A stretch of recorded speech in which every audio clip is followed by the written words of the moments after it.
ओं नमो भगवते वासुदेवाय। नमस्कार दर्शक बंधु, मु आपणको मोर यूट्यूब चैनल आस्ट्रोधर्म प्रकाश को स्वागत करुछि। आसंतु जानिबा मे 2025 रे बिच्छा राशि व्यक्ति मानकर समय किपरि जीवो। बिच्छा राशि पंचम रे बुध, शुक्र, शनि एवं राहु अवस्थान करुछन्ति। 18 मे रे राहु चतुर्थ को अवस्थान करिवे। रवि षष्ठ रे अवस्थान करुछन्ति। 15 मे रे सप्तम को गोचर करिवे। बृहस्पति सप्तम रे अवस्थान करुछन्ति। 15 मे रे अष्टम स्थान को गोचर करिवे। मंगल नवम रे अवस्थान करिछन्ति। केतु एकादश रे अछन्ति एवं 18 मे को दशम स्थान को गोचर करिवे। एहा हेउछि बिच्छा राशि मे मास 2025 ग्रह मानकर स्थिति। जदि मो चैनल को आपण सब्सक्राइब करिनांती ताले सब्सक्राइब निश्चय करंतु। शनिंकर राशि परिवर्तन, बृहस्पतिंकर राशि परिवर्तन, राहु एवं केतुंकर राशि परिवर्तन प्रभाव आपणकर राशि उपरे कौन पड़िबो एवं एहार प्रतिकार कौन, जदि ए विषय रे डिटेल रे आपण जानिबा को चाहंती ताले मो चैनल को सब्सक्राइब करंतु एवं ए समस्त वीडियो देखंतु। स्वास्थ्य आसंतु जानिबा मे 2025 रे बिच्छा राशि व्यक्ति मानकर स्वास्थ्य किपरि रहिबो। आपणकर राशि अधिपति हेउछन्ति मंगल, जे कि नवम स्थान रे नीच अवस्था रे अछन्ति। आपणकर षष्ठ स्थान जहाँकि रोग एवं ऋणर स्थान, तार अधिपति मध्य हेउछन्ति मंगल। तेणु मंगल आपणकर जेहेतु नीच अछन्ति, ए मासरे आपणकर स्वास्थ्य एतेटा भल रहिबो नाही। किंतु 15 तारिख पर्यंत षष्ठ स्थान रे रवि उच्च अवस्था रे अछन्ति। तेणु 15 तारिख पर्यंत आपणकर देह भल रहिबो। तापरे स्वास्थ्य दृष्टि आपणकर समय एते भल नाही। शिक्षा बा एजुकेशन, पंचम स्थान हेउछि शिक्षा बा एजुकेशन र स्थान। पंचमाधिपति बृहस्पति सप्तम रे अछन्ति। सप्तम बृहस्पति अत्यंत शुभ अटन्ति। 15 मे पर्यंत जेहेतु बृहस्पति सप्तम रे अछन्ति, आपणकर शिक्षा बा एजुकेशन दृष्टि समय बहुत भल अछि। एही समय मध्य रे जदि कोनोसी एग्जामिनेशन अछि, टेस्ट अछि, तेबे बहुत भल रिजल्ट हेबो, सक्सेसफुल निश्चय हेबे। मात्र 15 मे परे बृहस्पति अष्टम स्थान को चलन करुथिबारु एते भल समय रहिबनी। तेणु रिजल्ट मध्य एते भल आसीबो नाही। संतान एही मासरे आपणकर संतान मानक सहित संपर्क बहुत भल रहिबो। सेमानकर स्वास्थ्य मध्य मे 15 तारिख पर्यंत भल रहिबो। जदि विद्यार्थी होइथिबे तेबे विद्या शिक्षा क्षेत्र रे मध्य उत्तम प्रदर्शन करिवे। जदि किछि टेस्ट बा एग्जामिनेशन थाए तेबे रिजल्ट भल करिवे। मात्र एहा 15 मे पर्यंत। 15 मे परे बृहस्पति अष्टम स्थान को गोचर कला परे समय एतेटा शुभ रहिबो नाही। लव रिलेशनशिप आसंतु जानिबा मे 2025 रे बिच्छा राशि व्यक्ति मानकर समय किपरि जीवो। बिच्छा राशि व्यक्ति मानकर पंचम स्थान रे शुक्र उच्चस्थ अछन्ति। बृहस्पति मध्य 15 मे पर्यंत सप्तम रे अछन्ति। तेणु आपणकर लव रिलेशनशिप दृष्टि ए समय बहुत भल अछि। पंचम रे शुक्रंक सहित शनि एवं राहु अवस्थान करुछन्ति एवं राशि अधिपति मंगल नवम स्थान रे नीच थिबारु 15 मे परे सामान्य मनमालिन्य देखा देई पारे, मनांतर एवं मतांतर देखा देई पारे। एभली समय आसिले अवॉइड करिया पई कि चेष्टा करंतु। निज मन उपरे निज वचन उपरे कंट्रोल रखंतु, समय शुभ हेबो। वैवाहिक जीवन बा मैरिड लाइफ आपणकर सप्तम स्थान हेउछि विवाहर स्थान। सप्तमाधिपति शुक्र पंचम रे उच्चस्थ अछन्ति। सप्तम स्थान रे बृहस्पति अछन्ति, जे कि अत्यंत शुभ फल प्रदान करंती।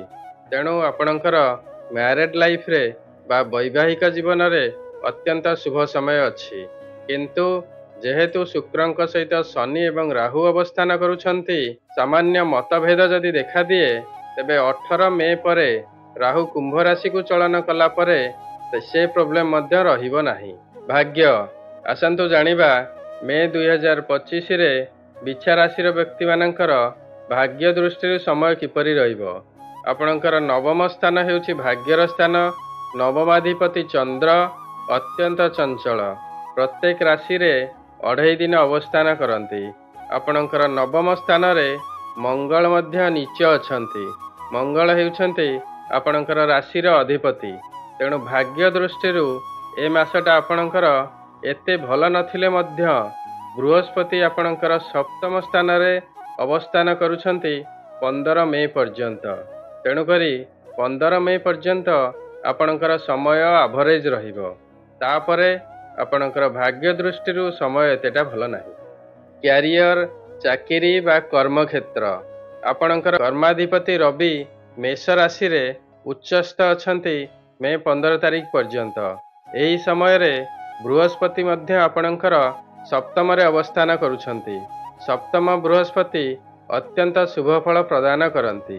ତେଣୁ କ୍ୟାରିୟର ଦୃଷ୍ଟିରୁ ବା କର୍ମକ୍ଷେତ୍ରରେ ଆପଣଙ୍କର ମେ 15 ପର୍ଯ୍ୟନ୍ତ ଶୁଭ ସମୟ ଅଛି। ଯଦି କିଛି ଇମ୍ପୋର୍ଟାଣ୍ଟ କାର୍ଯ୍ୟ କରିବାରେ ଅଛି ବା ଡିସିସନ୍ ନେବାର ଅଛି, ଆପଣ ମେ 15 ମଧ୍ୟରେ କରନ୍ତୁ। ଏବଂ ଯଦି ଆପଣଙ୍କର କିଛି ପ୍ରମୋସନ୍ ବା ଇନକ୍ରିମେଣ୍ଟ ମିଳିବାର ଅଛି, ମେ 15 ତାରିଖ ମଧ୍ୟରେ ମିଳିବ। କାରଣ ତାପରେ ଆପଣଙ୍କର କ୍ୟାରିୟର ଦୃଷ୍ଟିରୁ, କର୍ମକ୍ଷେତ୍ର ଦୃଷ୍ଟିରୁ ସମୟ ଏତେଟା ଶୁଭ ରହିବ ନାହିଁ। ବାଣିଜ୍ୟ ବ୍ୟବସାୟ ବା ବିଜନେସ୍, ଆପଣଙ୍କର ଧନାଧିପତି ବୃହସ୍ପତି ସପ୍ତମରେ ଅତ୍ୟନ୍ତ ଶୁଭ ଅଛନ୍ତି। କର୍ମାଧିପତି ରବି ମଧ୍ୟ ମେଷ ରାଶିରେ 15 ତାରିଖ ପର୍ଯ୍ୟନ୍ତ ଉଚ୍ଚସ୍ଥ ଅଛନ୍ତି।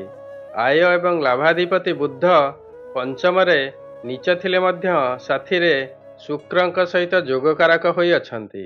ତେଣୁ ମେ 15 ପର୍ଯ୍ୟନ୍ତ ଆପଣଙ୍କର ବାଣିଜ୍ୟ ବ୍ୟବସାୟ ଦୃଷ୍ଟିରୁ ଅତ୍ୟନ୍ତ ଭଲ ସମୟ ଅଛି। ବ୍ୟବସାୟରେ ଲାଭ ହେବ ଏବଂ ଯଦି ନୂଆ ବ୍ୟବସାୟ ଆରମ୍ଭ କରିବାକୁ ଚାହାନ୍ତି ତାହେଲେ ଆରମ୍ଭ କରିପାରିବେ। ମାତ୍ର ମେ 15 ପରେ ସମୟ ଏତେ ଶୁଭ ରହିବ ନାହିଁ। ବିଛା ରାଶିର ଘାତ ବାର ହେଉଛି ଶୁକ୍ରବାର, ଘାତ ଚନ୍ଦ୍ର ହେଉଛି ବୃଷ ଚନ୍ଦ୍ର, ଘାତ ତିଥି ହେଉଛି ଦଶମୀ ତିଥି ଏବଂ ଘାତ ନକ୍ଷତ୍ର ହେଉଛି ରେବତୀ ନକ୍ଷତ୍ର।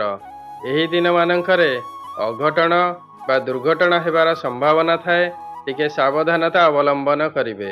ବିଛା ରାଶିର ଶୁଭ ବାର ହେଉଛି ମଙ୍ଗଳବାର, ଶୁଭ ରଙ୍ଗ ହେଉଛି ନାଲି, ଶୁଭ ରତ୍ନ ହେଉଛି ପ୍ରବାଳ ରତ୍ନ, ଶୁଭ ଧାତୁ ହେଉଛି ତମ୍ବା ବା ତାମ୍ର, ଶୁଭ ଅଙ୍କ ହେଉଛି 9 ବା 9ର ଶୃଙ୍ଖଳା ଯଥା 18, 27, 36 ଏବଂ 45।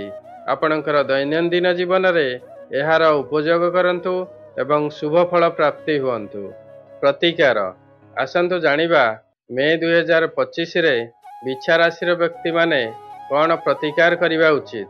ଆପଣଙ୍କର ମଙ୍ଗଳ ନିଚସ୍ଥ ଅଛନ୍ତି, ଶନି ପଞ୍ଚମରେ ଅଶୁଭ, ରାହୁ ଏବଂ କେତୁ ମଧ୍ୟ ଶୁଭ ନାହାନ୍ତି।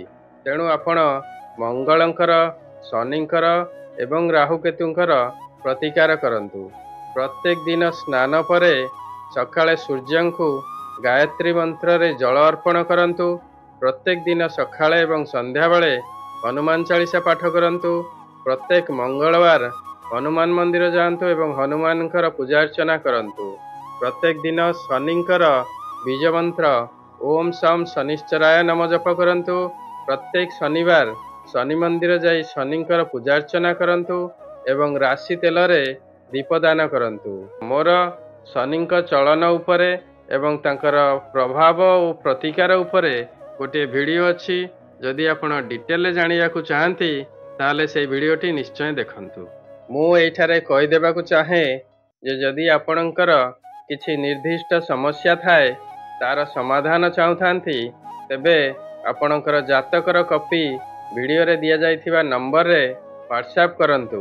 ଆପଣଙ୍କର ନାମ, ଜନ୍ମସ୍ଥାନ, ଜନ୍ମ ତାରିଖ ଏବଂ ଜନ୍ମ ସମୟ ଲେଖିକରି ପଠାନ୍ତୁ।